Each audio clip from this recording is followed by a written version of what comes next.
कर्म योग ज्ञान तजु गोविंद राधे। कर्म योग ज्ञान तजु गोविंद राधे। सीधे सीधे मन हरि गुरु में लगा दे। सीधे सीधे मन हरि गुरु में लगा दे। वेदों में, शास्त्रों में, पुराणों में, अन्यान्य धर्म ग्रंथों में कल्याण के 4 मार्ग बताए गए हैं। कर्म, योग, ज्ञान, भक्ति। और वेद व्यास ने तो 3 ही मार्ग बताए हैं। योगाश्रयो मया प्रोक्ता नृणाम श्रेयो विदित्सया ज्ञानम कर्म च भक्तिश्च।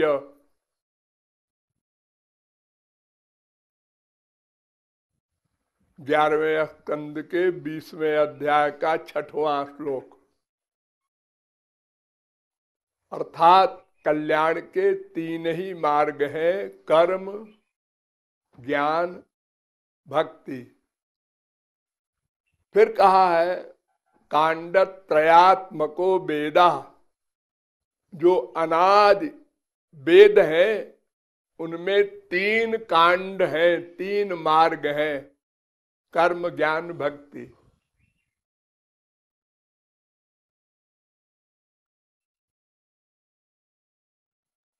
वेदा ब्रह्मात्म विषया त्रिकांड विषया इमे।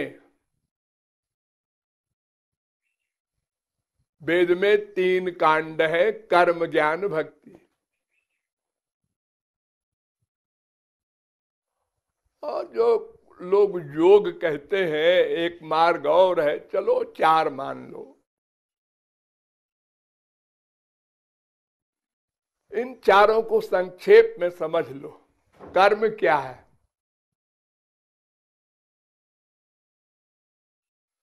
कर्म कहते हैं धर्म को। वेद में 80,000 ऋचाएं कर्म की हैं और 20,000 में ज्ञान भक्ति दोनों है। अर्थात धर्म का इतना विस्तृत वर्णन है। धर्म माने क्या? वर्णाश्रम धर्म, यानी ब्राह्मण, क्षत्रिय, वैश्य, शूद्र, ये 4 वर्ण, और ब्रह्मचर्य, गृहस्थ, वानप्रस्थ, संन्यास, ये 4 आश्रम।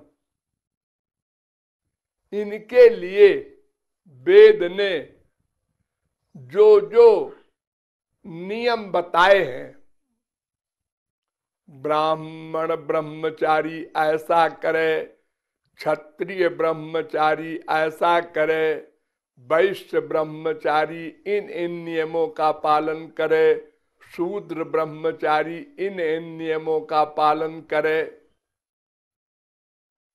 फिर ब्राह्मण गृहस्थी इन नियमों का पालन करे, क्षत्रिय गृहस्थी इन नियमों का पालन करे, वैश्य गृहस्थी इन नियमों का पालन करे, शूद्र गृहस्थी इन नियमों का पालन करे। फिर ब्राह्मण वानप्रस्थी इन नियमों का पालन करे, क्षत्रिय वानप्रस्थी इन नियमों का पालन करे, वैश्य वानप्रस्थी इन नियमों का पालन करे, शूद्र वानप्रस्थी इन नियमों का पालन करे। फिर ब्राह्मण सन्यासी इन नियमों का पालन करे, क्षत्रिय सन्यासी इन नियमों का पालन करे, वैश्य सन्यासी इन नियमों का पालन करे, शूद्र सन्यासी इन नियमों का पालन करे, और इनका पालन ना करे ना करे ना करे, बस इतने का उत्तर 80,000 वेद मंत्रों में। बड़ा लंबा है, बड़े कड़े कड़े नियम, कलयुग में असंभव। धर्म संपद्यते षड्भी रधर्मस्तु विपर्जया। 11वें स्कंद के 21वें अध्याय का 15वां श्लोक। वेद व्यास कहते हैं कि 6 नियमों से धर्म का पालन होता है। जैसे आपको यज्ञ करना है, हवन करते हैं ना आप लोग कभी कभी, स्वाहा स्वाहा, तो यज्ञ करने में 6 नियम है। 6 एक नियम भी गड़बड़ हुआ तो यज्ञ करने वाले का पतन हो जाएगा, नाश हो जाएगा, दंड मिलेगा, नरक मिलेगा। कौन कौन है 6 नियम? नंबर 1, यज्ञ कहां हो? कहां हो? कहीं भी कर लो। हमारे पंडित जी तो कहीं भी कर देते हैं, ऐसे बना करके हो और रख के लकड़ी वकड़ी और हो गया। ऐसा नहीं है। वेद में इसके नियम है कि किस जगह पर यज्ञ हो सकता है, हर जगह नहीं हो सकता। नंबर 2, काल, किस समय यज्ञ हो। आज कौन दिन है, कौन तिथि है, क्या मुहूर्त है, भद्रा तो नहीं है, ऐसा तो नहीं है। नहीं जी, हमारे पंडित जी तो जब देखो से कर देते हैं, वो तो कभी कुछ नहीं सोचते विचारते। हाँ, तो पंडित जी का क्या बिगड़ेगा? जो यज्ञ कर रहा है उसका नुकसान होगा। पंडित जी को दक्षिणा मिली, अपने घर गए, और फिर पंडित जी को पता ही नहीं है कि वेद के कायदे कानून क्या है। उन्होंने वेद की शक्लें नहीं देखी।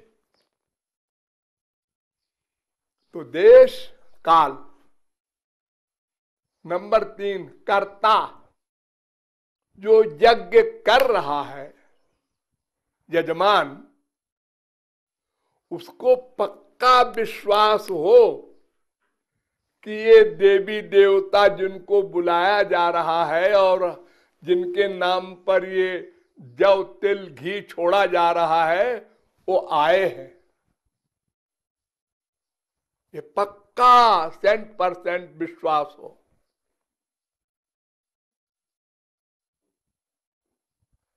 नंबर 4, विधि, जिस विधि से यज्ञ होना चाहिए उसकी बड़ी लंबी चौड़ी विधि है वेदों में लिखी हुई, उसी के अनुसार हो।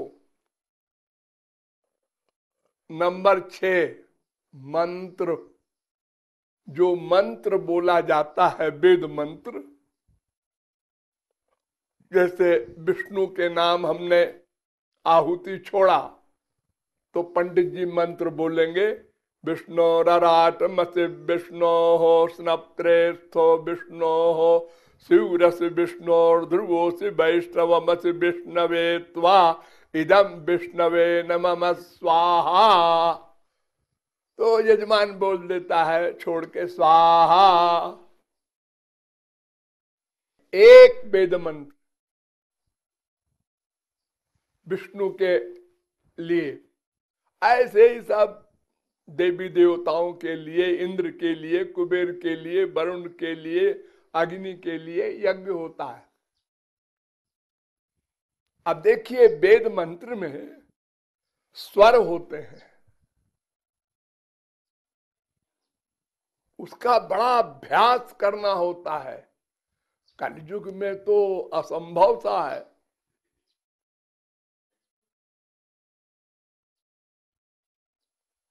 एक स्वर गलत हो जाए तो उल्टा अर्थ हो जाए, शब्द वही। तो ये 6 नियम हैं।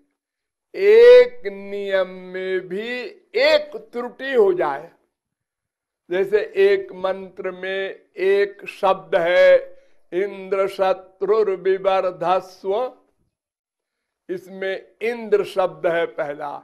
इंद्र में पहले ई शब्द है, अक्षर है ई।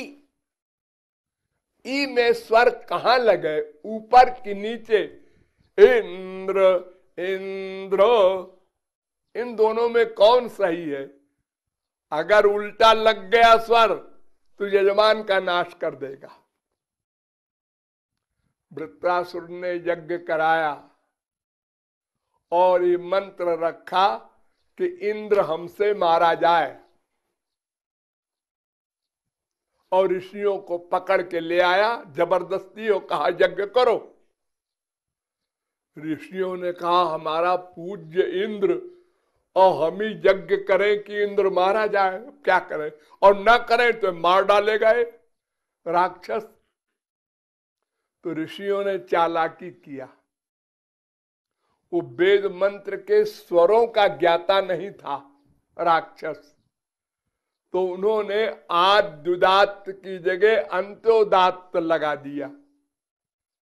इंद्र इंद्र शब्द वही बोल रहा है, लेकिन स्वर गलत लगा दिया, तो उसका अर्थ हो गया कि हमसे इंद्र मारा जाए।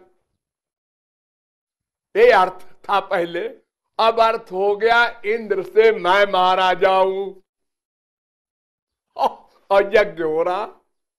भगवान प्रकट हुए, उन्होंने, भगवान ने कहा भाई तुम लोगों ने जिस एम से यज्ञ किया है, जाओ वर दिया। राक्षस खुश हो गया कि इंद्र मारा जाएगा हमसे। युद्ध हुआ, अब वो मारा जाने लगा राक्षस। तो उसने कहा हे विष्णु भगवान, हम भी तुम्हारी औलाद है, तुमने वचन दिया था कि यज्ञ में जो मंत्र है उसके अनुसार फल मिलेगा, और मैं मारा जा रहा हूं। भगवान ने कहा कि बेटा मंत्र में ऐसे ही था स्वर लगा हुआ है, तो ये तो ऋषियों ने गलती की। अरे तो तेरे ऋषि हैं, मेरे थोड़े ही है। ऐसे ऋषियों को क्यों बुलाया था यज्ञ कराने के लिए? ये हाल है कर्म धर्म का। देश काल द्रव्य कर्ता मंत्र विधि सब चीज सही हो, एक भी सही नहीं होती। और न किसी को कुछ पता है क्या हो रहा है। बड़े बड़े यज्ञ होते हैं, शतकुंडी सहस्त्र कुंडी तक होते हैं, 1000 कुंड बना दिया और साहब में बिठा दिए पंडित, और जौ तिल 10 क्विंटल मंगा करके और छोड़ रहे हैं। हो रहा है यज्ञ, परिक्रमा हो रही है हजारों लोगों की, किसी को पता नहीं है क्या हो रहा है। तो धर्म कर्म ऐसा कठिन है। और आगे सुनो, अगर कोई कर भी ले तो उसका फल स्वर्ग, न माया जाएगी न भगवान मिलेंगे, यानी न दुख निवृत्ति होगी न परमानंद मिलेगा। स्वर्ग मिलेगा या संसार मिलेगा। जिसके बेटा नहीं होता वो भी यज्ञादिक करता है, किसी को राजा बनना है, किसी को धन चाहिए, किसी को स्वर्ग चाहिए, तो ये सब मटेरियल, बशर्ते की ठीक ठीक विधि से धर्म हो, तो उससे जब दुख निवृत्ति नहीं होना है, 84 लाख का चक्कर समाप्त ही नहीं होना है, तो ऐसे धर्म से नमस्ते। नंबर 2, योग।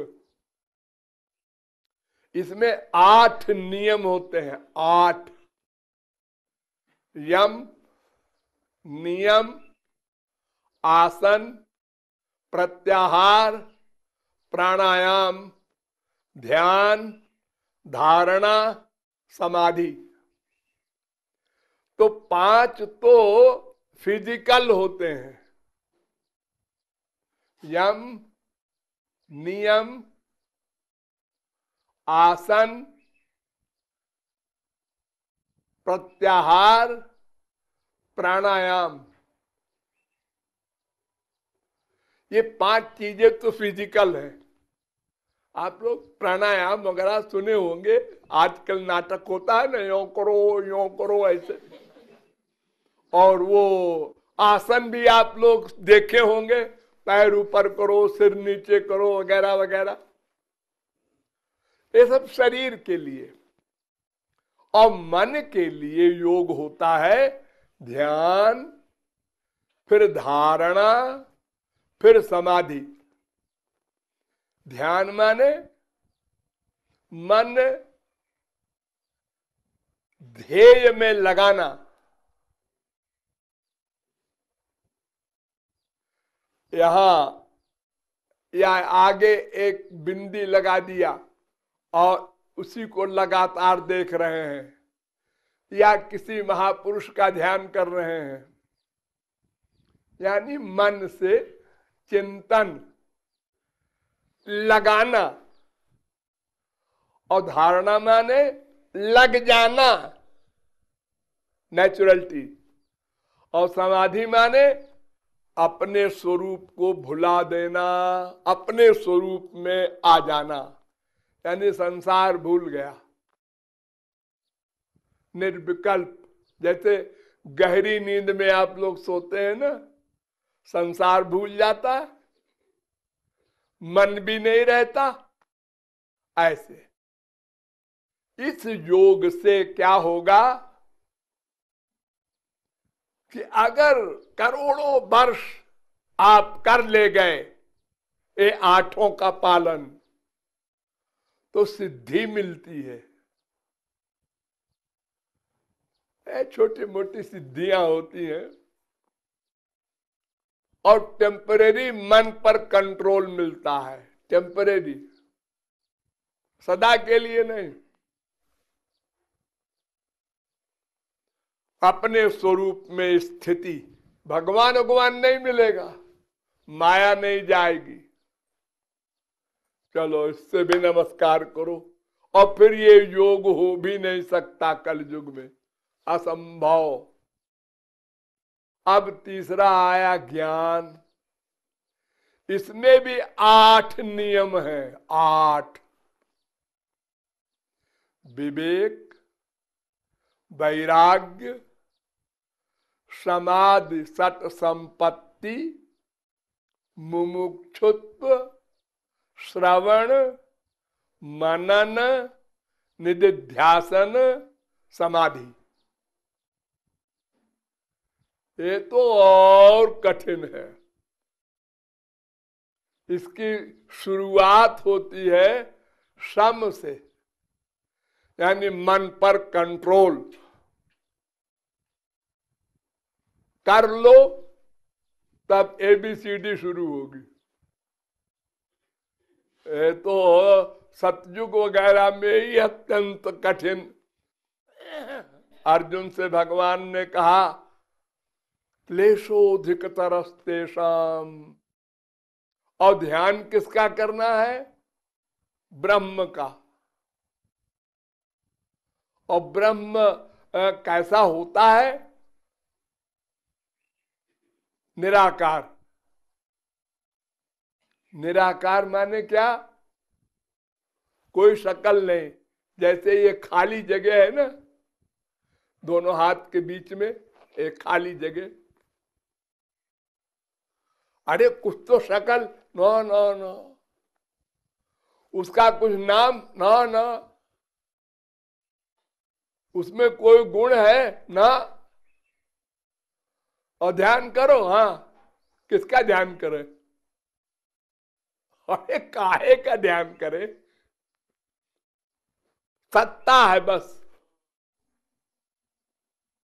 अरे कुछ लाइट वाइट कुछ तो बताओ। ना ना, कोई शक्ल नहीं है उसकी।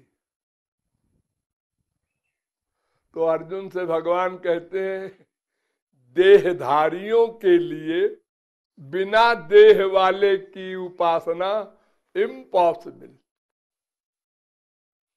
कैसे करेगा कोई? और अगर कर भी ले तो आत्मज्ञान होगा, ब्रह्म ज्ञान नहीं हो सकता, भगवान की प्राप्ति नहीं होगी और माया भी नहीं जाएगी। तो कर्म, योग, ज्ञान, तीनों से न तो माया जाएगी और न तो भगवान मिलेंगे। यानी न दुख जाएगा न आनंद मिलेगा। और तीनों के नियम इतने कठिन है कि कलयुग में असंभव। तब चौथा बचा भक्ति। इसमें क्या करना है? कोई नियम नहीं, प्रेम। प्रेम करना सबको मालूम है, कुत्ते बिल्ली गधे सबको मालूम है। एक कुतिया होती है, उसके बच्चे पैदा होते हैं, पैदा होते ही मां का इतना प्यार कि किसी बच्चे को तुम पकड़ना चाहो, दौड़ के चबा लेगी वो कुतिया गुस्से में।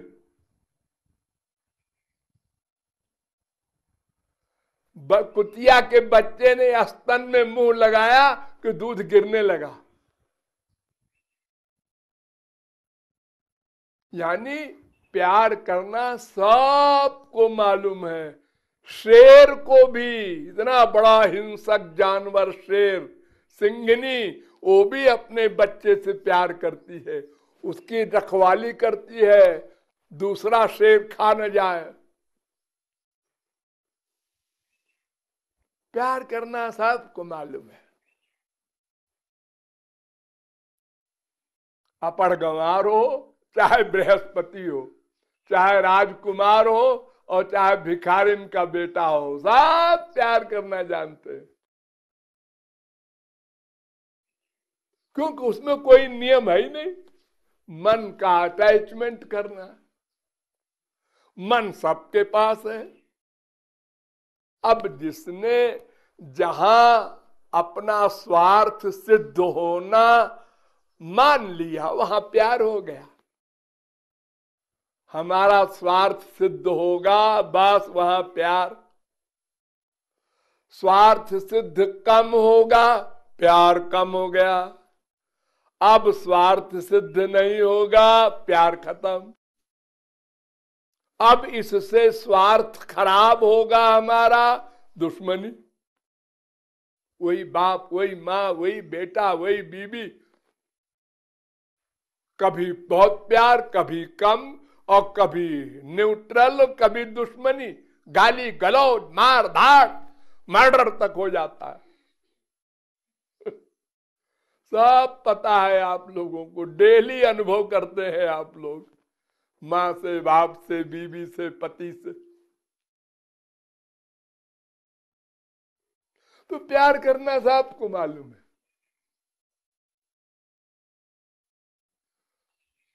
बेपढ़ी लिखी गोपियां केवल प्यार से, केवले नहीं भावे न गोप्यो गावो नगा मृगा। वेद व्यास कहते हैं भागवत में, बेपढ़ी लिखी गोपियों ने केवल प्रेम करके ऐसी सीट पाली कि ब्रह्मा शंकर उन गोपियों की चरण धूल मांग रहे हैं। कोई वेद मंत्र का ज्ञान नहीं, कोई शास्त्र वगैरह नहीं जानती गोपियां, तो प्रेम करना तो सबको मालूम है। स्वार्थ रियलाइज करो, जहां भी वहां प्यार हो जाएगा, हो जाएगा। जितनी लिमिट में स्वार्थ रियलाइज करो उतने लिमिट में प्यार हो जाएगा। तो मन लगाना है हरि और गुरु में। ये दोनों साकार हैं, भगवान साकार राधा कृष्ण, और गुरु तो साकार है ही है हमारी तरह। ये ठीक है कि भगवान को हमने नहीं देखा, गुरु को देख रहे हैं, इतना अंतर है। और हरि गुरु में कोई अंतर नहीं, लेकिन भगवान का रूप ध्यान करना आवश्यक है। और रूप ध्यान भगवान का बड़ा आसान है, क्योंकि जो चाहो मान लो। तुमको जैसा रूप अच्छा लगे वैसे बना लो, आंख, नाक, मुंह, हाथ, पैर, उम्र, श्रृंगार, तुमको जैसा पसंद हो। ये रियायत दी है भगवान ने, इसलिए वो समस्या भी हल हो गई कि ऐसे ही शक्ल है, ऐसी ही उम्र है भगवान की। ना ना, त्वम स्त्री त्वम पुमान त्वम कुमारो उत कुमार उत कुमारी त्वम जीर्णो दंडे न बंचस। भगवान को स्त्री मान लो, पुरुष मान लो, कुमार मान लो, कुमारी मान लो, बूढ़ा बना लो लठिया लेके, दंडे न बंचसी। जैसा पसंद हो भगवान वैसे बन जाएंगे।